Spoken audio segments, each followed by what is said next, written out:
5:17 a.m. A small village in northern Gaza.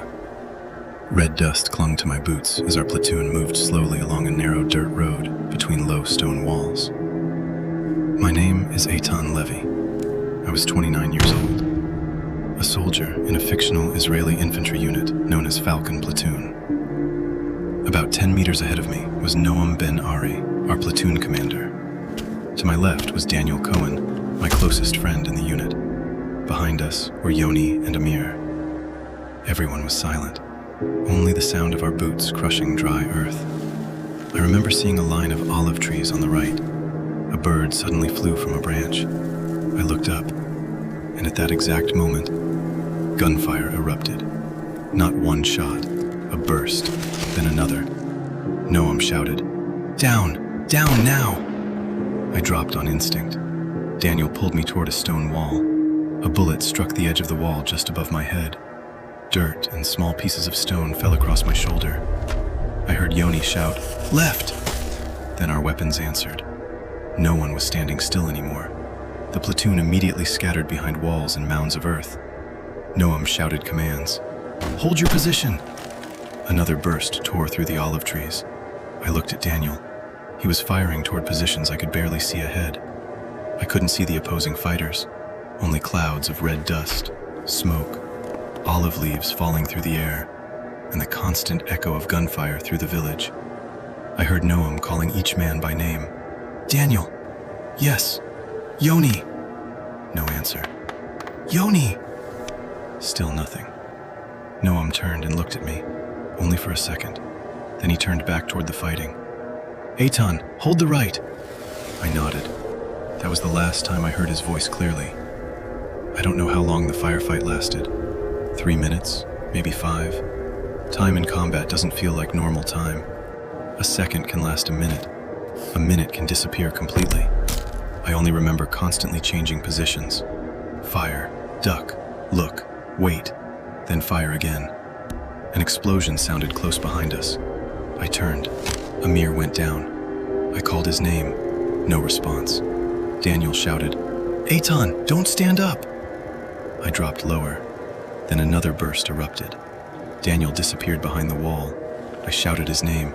"Danny!" No answer. I wanted to run to him. I really wanted to. But some part of my mind told me that if I stood up, I would die beside him. I pressed myself into the ground. My hands were shaking. I looked at my rifle, then toward the wall where Daniel had disappeared. I waited for him to appear. 1 second, 2 seconds, 5 seconds. Nothing. I switched on the radio. "Falcon 2, this is Eitan. Do you read?" Static. I tried again. "Falcon 2 calling command. We are engaged in combat east of Al-Riham. Confirm." A distorted voice came through. "Falcon 2, reading you." I answered immediately. "I need support." Static. "Confirm personnel strength." I looked around. I wanted to answer, but I didn't know what to say. I counted. 1, 2, 3. No, not 3. I looked toward Yoni's position. Empty.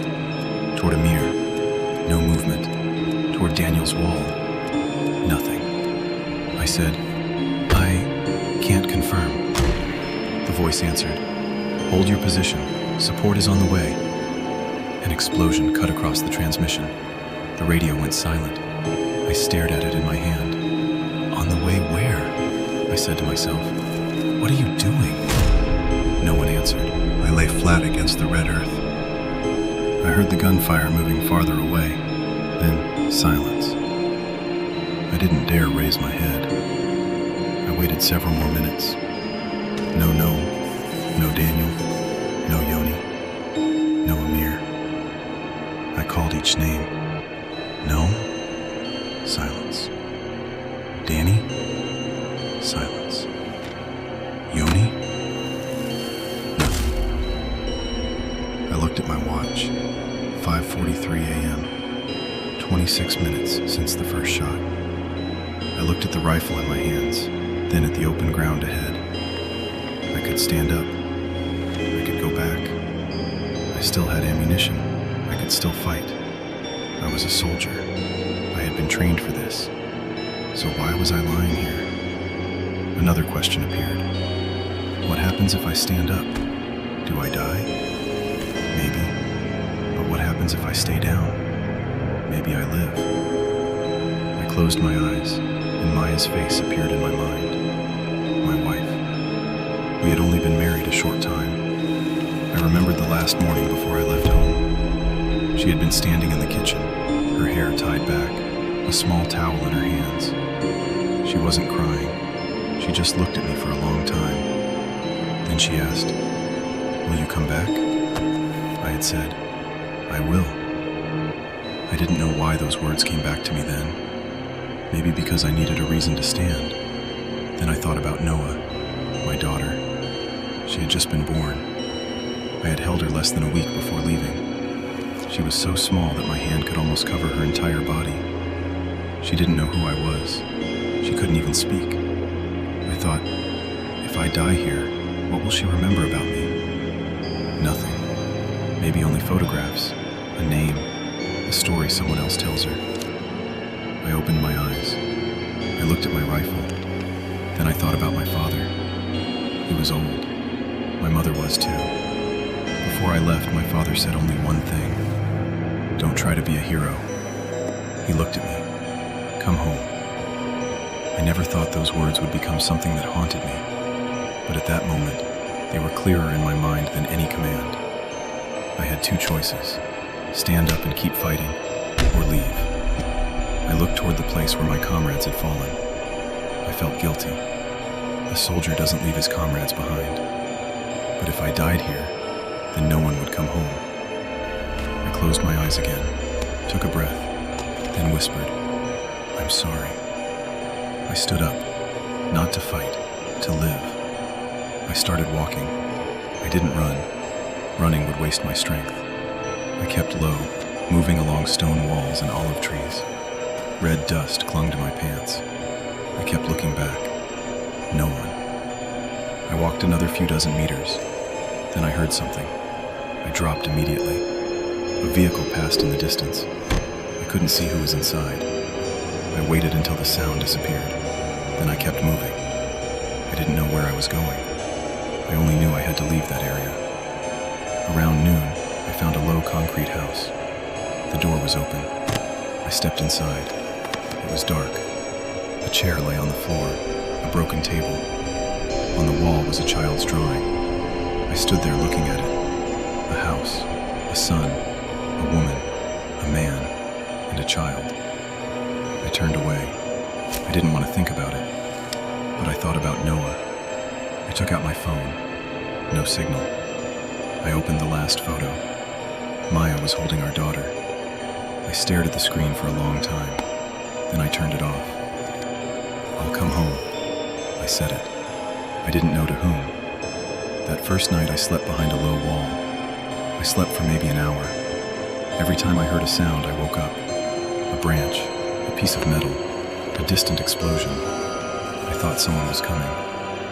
Around 2 a.m., the radio came alive. I jumped. "Falcon units, this is command." I grabbed it immediately. "Eitan Levi, I'm listening." A pause. Then, "Eitan, confirm personnel strength." I didn't answer immediately. I looked at the ground. Finally, I said, "Only me." Static. "Repeat." I swallowed. "Only me." No one spoke. Then the voice returned. "Eitan, do not transmit again. Stay silent and move when able." I asked, "Are you looking for me?" No answer. "Command, are you looking for me?" The radio went silent. I stared at it. For the first time, I understood that I might truly be left behind. Day 2. I woke with my throat burning. I took one sip of water, only one. I looked at the bottle. It was lighter than yesterday. I started calculating. If I drank this much, how long would it last? I didn't want to know the answer. I kept walking. Along dirt roads, past olive trees, past low walls. Sometimes I heard people in the distance, sometimes engines, sometimes nothing at all. But the silence was becoming more frightening. I started talking to myself. Just a little farther. Then again, just a little farther. I no longer thought about the base. I only thought about Maya, Noah, my father, my mother. 4 faces, 4 reasons. That afternoon I found some water. I sat down, drank slowly. I laughed, for the first time in 2 days. Then I cried, without making a sound. I lowered my head. I thought about Daniel. If I had gone back that morning, could I have saved him? I didn't know. If I had stood up sooner, would Yoni still be alive? I didn't know. If I had stayed, would I have died with them? I didn't know that either. Those questions had no answers, but they kept coming back. Every time I closed my eyes, every time I opened them. The second night, I tried the radio again. Command, this is Eitan Levi. Static. I'm in the southern part of Al Riham. A voice answered. Eitan, your signal is weak. We cannot determine your position. I stared at the radio. I need guidance. Move toward. Static. Keep your distance from. More static. I shouted. Say again. Nothing. I tapped the radio. Say it again. Silence. I sat down. Both hands went to my head, and for the first time, I allowed myself to think that I might not make it home. I imagined Maya receiving the news. I imagined my parents standing at the door. I imagined Noah growing up without knowing my voice. I didn't want to die. But death wasn't what frightened me most. It was disappearing. No goodbye, no embrace. Never seeing my daughter again. I whispered, Maya, I'm still here. Then I slept. Day 3. My body was beginning to betray me. Heavy legs, dry eyes, shaking hands. I no longer knew how far I had walked. I opened the map, looked at the lines on the paper, then looked outside. A row of trees, a wall, an open stretch of ground. I recognized the area. I knew I was getting closer, very close. I kept walking. The sun climbed higher. Red dust covered my clothes. I heard something. I crouched. Then I heard a voice, unclear, but familiar. I froze, listened. Radio, engines, people. I recognized them. My own forces. I had found them. But between me and the base was an open stretch of ground. No wall, no cover. I stood there, looking ahead. I thought about that first morning. 5:17. The gunfire, the wall, the voices disappearing. I thought about Daniel, Noam, Yoni, Amir. I thought about Maya, Noah, my father, my mother. Then I stepped out. One step, then another. I didn't run. I just walked. A sound came from behind me. I stopped. I didn't turn around. I wanted to, but I remembered my father's words. Come home. I kept walking.